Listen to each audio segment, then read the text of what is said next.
बिस्मिल्लाहिर्रहमानिर्रहीम। Reaction with दुआ भट्ट के मुअज़्ज़ज़ दोस्तों, मैं हूं दुआ भट्ट। आप सब देखने और सुनने वालों को अस्सलाम वालेकुम।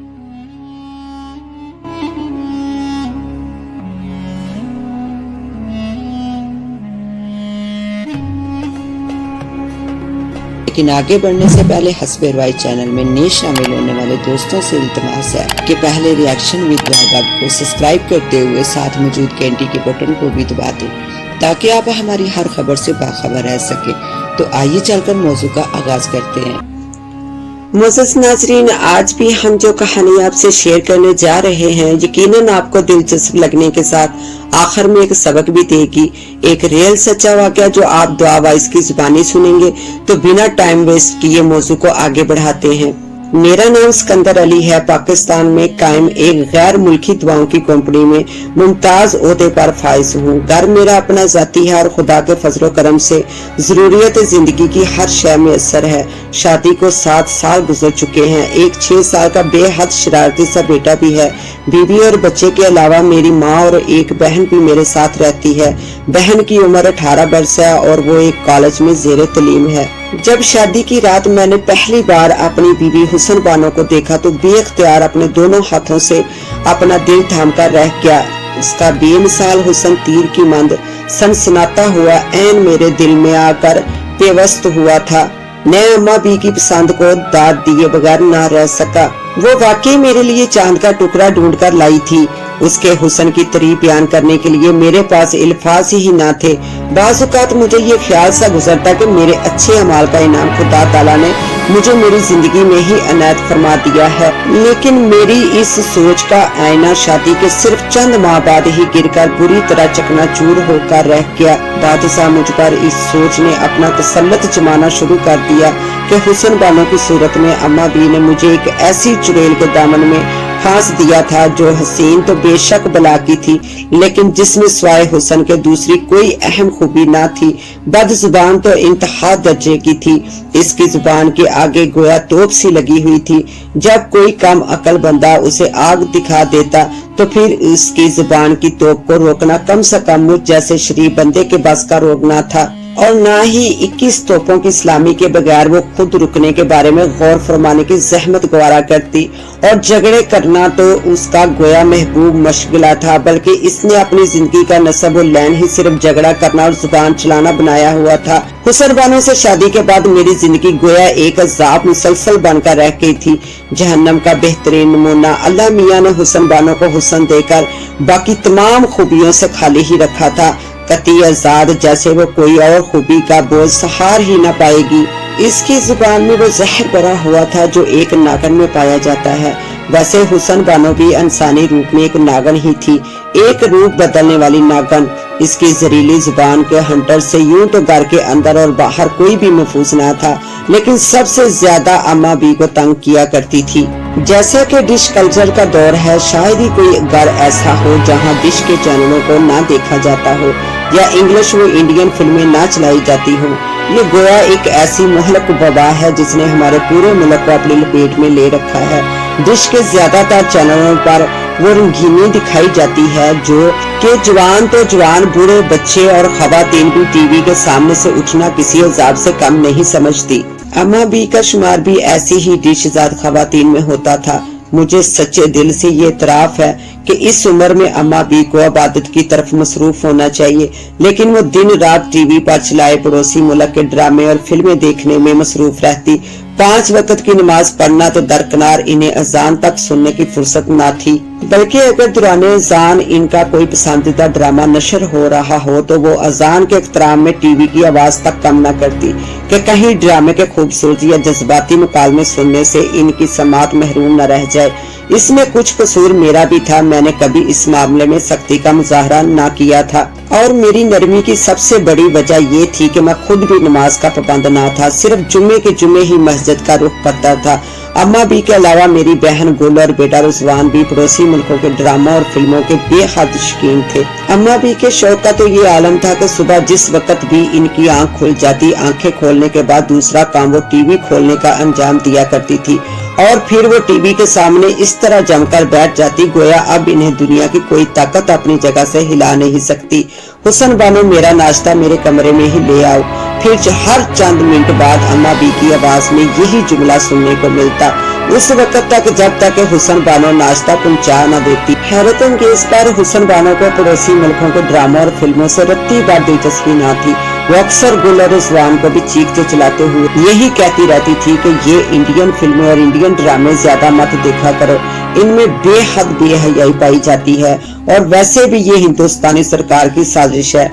वो डिश के जरिए अपना कल्चर अपनी जुबान हमारे मुल्क में फैला रहे हैं। इसकी ये बात कोई जी अकल इंसान रद्द नहीं कर सकता था, लेकिन वही जी अकल इंसान अपने घर से डिश निकाल कर फेंक भी नहीं सकता था, क्योंकि ये नासूर तो इसके अपने वजूद में पल रहा था। एक दिन इत्तेफाक से हुसन बानो की आंख सुबह देर से खुली। अगरचे रिजवान और गुल के स्कूल व कॉलेज का वक्त तो ना था, लेकिन वो आंधी तूफान बनी यहाँ से वहाँ भागती रही और मुझ समेत सब पर इमरजेंसी नाफिज करती। बहू मेरा नाश्ता मेरे कमरे में पहुंचा दो। इसी अफरा तफरी के आलम में अम्मा बी के इस जुमले ने जल्दी पर तेल का काम किया। वो सर थकाकर सुलग कर रह के जलती नजरों से उसने एक भरपूर नजर मुझ पर डाली और एक ट्रे में अम्मा बी के लिए नाश्ता लिए कदम पटक पटक कर रखने लगी। ऐन उस वक्त अम्मा ने दूसरी सदा लगाई, अभी लाई अम्मा बी, आपको भगवान की सौगन है, आप टीवी के सामने से उठिएगा नहीं वरना आपको पाप लगेगा। हस्बे आदत इसकी जुबान चल पड़ी। ट्रे संभालती वो अम्मा बी के कमरे की तरफ बढ़ गई। गुल और रिजवान इसके जाते ही इसके कहे लफाज दोहराकर खिलखिलाकर हंस पड़े। इन दोनों को हंसता देखकर मेरे लबों पर भी मुस्कुराहट आ ठहरी, लेकिन मेरी ये मुस्कुराहट ज्यादा देर न रह सकी, क्योंकि अगले ही लम्हे वो अम्मा बी के कमरे से बाहर आती दिखाई दी और हम तीनों ने इसे देखते ही अपने चेहरों पर संजीदगी तारी कर ली। जब रिश्ते करवाने वाली माई तुम्हारा रिश्ता लेकर हमारे घर आई थी तो उसने तुम्हारी माँ की बेशुमार खूबियां बयान करते हुए कहा था कि बड़ी भी नमाजी परहेजी औरत है। माई के इस जुमले की मुझे आज समझ आई है, वाकई तुम्हारी वालदा मुख्तरमा नमाज से बकायदा परहेज करती हैं।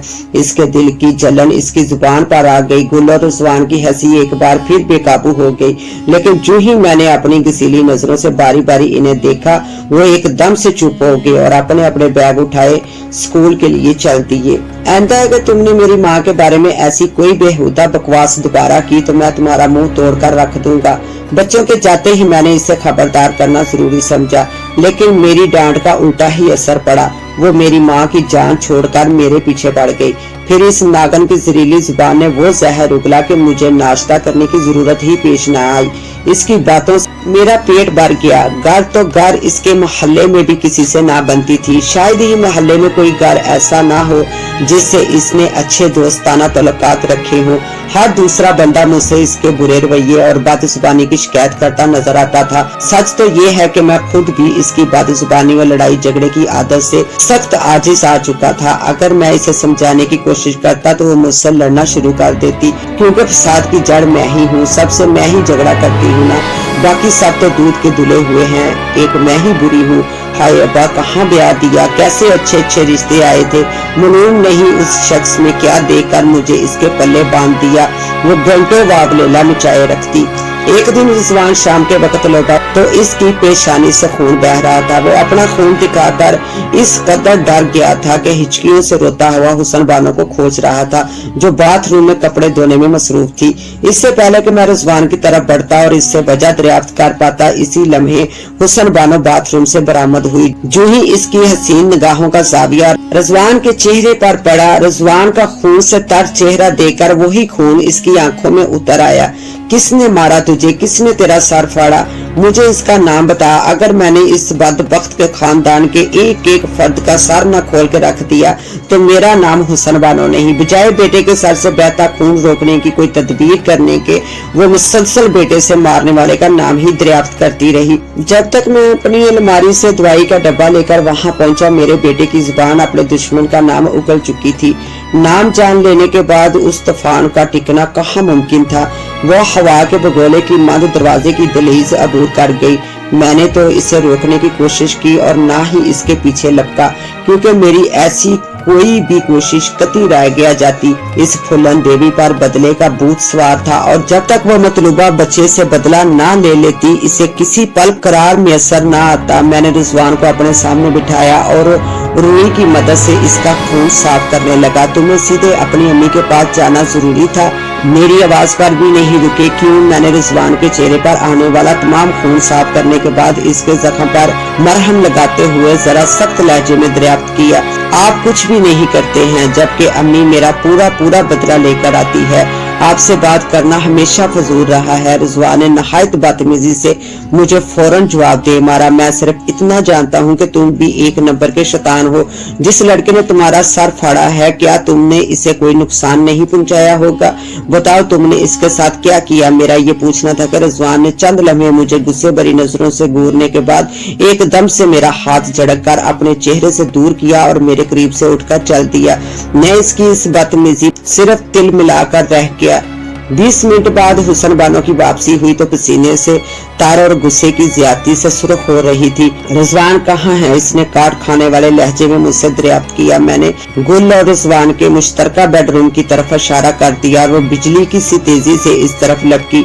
अब मुझ पर एक नई सोच ने हमला कर दिया कि जाने वो क्या गुल खिलाकर आई होगी। मुझे अपने जहन में चुभते इस सवाल का ज्यादा देर इंतजार नहीं करना पड़ा। सिर्फ चंद ही मिनटों बाद मेरे घर के दरवाजे पर मुतासरा बच्चा, इसकी माँ और मोहल्ले के चंद मोतबर हस्तियां खड़ी हुसन बानो के बुरे सलूक की कहानियां बयान कर रही थी। रिजवान का साथ तो इत्तेफाक से जद में आया था लेकिन हुसन बानो ने उस बच्चे और उसकी गरीब माँ को मार मार कर चेहरा बिगाड़ दिया था। मैं सिवाय माफी तलब करने के और क्या कर सकता था? सो मैंने मुतासरा बच्चे की माँ से न सिर्फ माफी तलब की बल्कि बच्चे के हाथ में 500 रुपए का एक नोट भी रख दिया ताकि वो अपनी चोटों का इलाज करवा सके। कंदर साहब आप इतने अच्छे हैं, फिर आपकी बीवी क्यों ऐसी है? आप इन्हें समझाते क्यों नहीं? मोहल्ले में मिलजुल कर प्यारो मोहब्बत से रहना चाहिए। लड़ाई झगड़ों में क्या रखा है? मुतबिर हस्तियों ने हस्बे मामूल वो हस्बे आदत नसीहत फरमाई और चले गए जबकि मैं ये सोचकर एक गहरी सांस खाज करके रह गया कि ऐसी औरतों को सिवाय खुदा के कोई अक्ल नहीं दे सकता।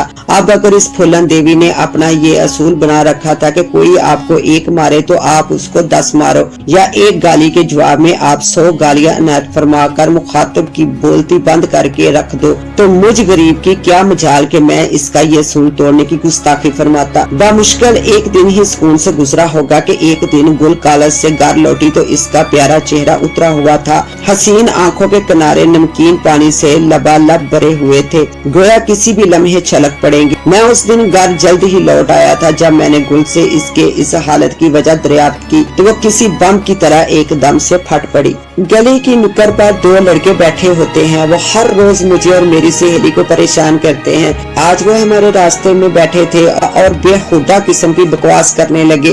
वो कम वक्त किसी तरह हमारा रास्ता ही न छोड़ रहे थे। अगर उस वक्त मोहल्ले में रहने वाले करीम साहब का वहाँ से गुजर ना होता तो वो दोनों बदमाश जाने कब तक हमें घेरे खड़े रहते। गुल ये कहकर रोने लगी। इसके रुके हुए आंसू इस कदर तेजी से बहने लगे कि चंद ही लम्हों के अंदर इसे हिचकियां लग गई।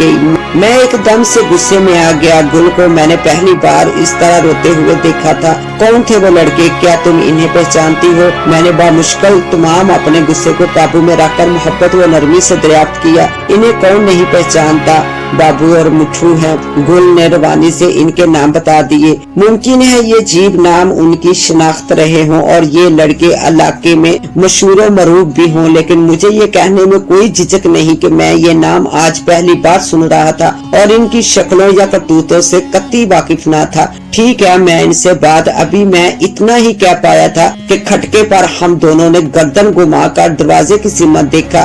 दरवाजे के फ्रेम में हुसन बानो किसी मुसव्वर के हसीन शहकार की मांद वाज़िया दिखाई दे रही थी। वो हुसन शहकार भी किसी कहर और गज़ब की देवी का था। उसकी शिकायती नजरें गुल के चेहरे पर टिकी हुई थी जिनसे इस बात का वाज़ेह इज़हार हो रहा था कि गुल ने इसे क्यों इस लायक नहीं समझा। अगर वो गुंडे मवाली हैं तो अपनी गली में होंगे, यहाँ इनकी कोई बदतमीजी नहीं चलेगी। वो नागन की मांद फुंकारी और दरवाजे की खला से लम्हों के अंदर गायब हो गई। भाईजान प्लीज भाभी को रोकिए, वो बहुत कमीने लड़के हैं। गुल एकदम से घबरा कर उठ खड़ी हुई। ये मामला ही ऐसा था कि मैं हुसन बानो के पीछे जाने पर मजबूर हो गया, लेकिन अभी मैं खारजी दरवाजे दरवाजे तक पहुंचा भी ना था कि अम्मा बी ने मुझे आवाज देकर रोक लिया और टीवी पर कुछ चैनल साफ न आने की शिकायत करने लगी। तुम अभी जाकर केबल ऑपरेटर से बात करो, कम वक्त अपनी फीस लेने तो बिल्कुल वक्त पर आ टपकते हैं और चैनल खराब हो जाए तो शक्ल नहीं दिखाते। अम्मा ने अपना राग शुरू कर दिया। मैंने बामुश्किल अम्मा बी को मुतमिन किया और हवा की मंद खारजी दरवाजा अबूर करके गली की नुक्कड़ पर पहुंचा,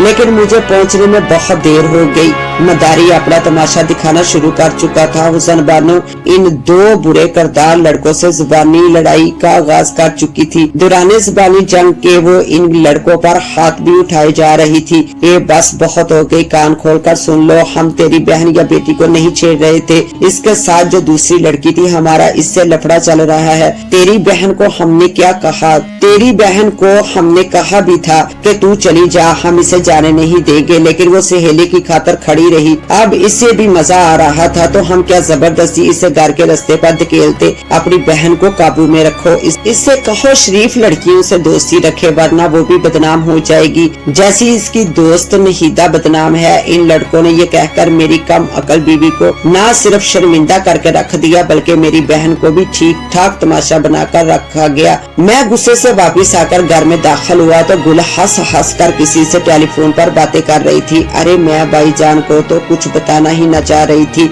मुझे मालूम है इनसे कुछ नहीं होता, वो कुछ नहीं करने वाले, लेकिन जब भाईजान ने पूछ लिया तो मुझे बताना ही पड़ा। मैं चाह रही थी ये बात किसी तरह भाभी तक पहुंच जाए और खुदा ने मेरी दुआ सुन ली। अब तुम बिल्कुल बेफिक्र हो जाओ, भाभी इन बदमाशों का वो हाल करेगी कि आइंदा वो तुम्हें क्या नहीदा नामी हर लड़की को बहन की नजर से देखेंगे। वो ये कहकर अपनी जहानत पर खिलखिलाकर हंसने लगी, लेकिन जो ही इसकी नजर मुझ पर पड़ी इसने रिसीवर रख कर कमरे की तरफ रुख कर लिया। झूठ बोलकर तुम्हें क्या मिल गया? गुंडे मवाली और पूरे मोहल्ले वालों के सामने अपनी भाभी को तमाशा बनाकर तुम्हें कौन सी दौलत मिल गई? तुम लोगों ने मेरी हुसन बानो को ऐसा बनाया है, ऐसा बनने पर मजबूर किया है। मैंने अपने गुस्से का इजहार किया। गुल सिर्फ शर्मिंदगी से साथ झुकाकर रह गई। आइंदा मैं तुम्हें नहीदा के साथ कभी न देखूं और ना ही तुम इसे फोन करोगी या इसका फोन अटेंड करोगी। मैंने पहली बार सख्त लहजे में बात की। गुल शर्मिंदगी के बायस साथ झुकाए खड़ी रही। हैरत की बात ये थी कि हुसन बानो ने गुल को कुछ भी न कहा और घर में दाखिल होने के बाद उसी तरह अपने कामों में लग गई जैसे मोहल्ले भर के सामने होने वाली बेइज्जती इसकी नजर में कोई अहमियत ही न रखती हो। एक रात वो दिन भर की थकान उतारने के लिए बिस्तर पर लेटते ही गहरी नींद के समंदर में उतर गई। दुराने मुताले मैंने यूं ही इसके चेहरे पर एक नजर डाली। इसके चेहरे पर छाई बला की मासूमियत ने मेरी पूरी तवज्जो खींच ली। हालांकि हमारी शादी को 7-8 वर्ष गुजर चुके थे, लेकिन वो आज भी रोजे अव्वल जैसी दिखाई देती थी। गुजरने वाले माह साल ने इस पर कोई मनफी असर मुरातब न किया था। मैंने लाख चाहा कि अपने जज्बात के मुंह जोर रेले पर बांध लूं, लेकिन मैं ऐसा करने में कितनी नाकाम रहा। मैं इसके होंठों पर झुक गया। अभी लम्हा भर भी न गुजरा था कि वो एकदम से जाग पड़ी और जागते ही इसने सबसे पहले मेरे वजूद को खुद से दूर किया। इसकी जुबान की तलवार न्याम से बाहर आ गई। जैसे ही मैं इसके करीब हुआ इसने बेदर्दी से खुद से दूर धकेल दिया। मैंने शिकवा किया, चुप करके सो जाओ, मुझे बहुत नींद आ रही है। इसने गोया हुक्म सादर किया और सर तपा चादर ओढ़े मजे से सो गई। सुबह जब मैं बेदार हुआ तो हस्बे आदत बिस्तर पर मौजूद नहीं थी। मोअज़्ज़ज़ दोस्तों, इस कहानी का बकिया हिस्सा देखने के लिए पार्ट 2 का विजिट करें। इसके साथ ही मुझे दे इजाजत, मिलते हैं इंशाल्लाह पार्ट 2 में। तब तक के लिए अल्लाह हाफिज।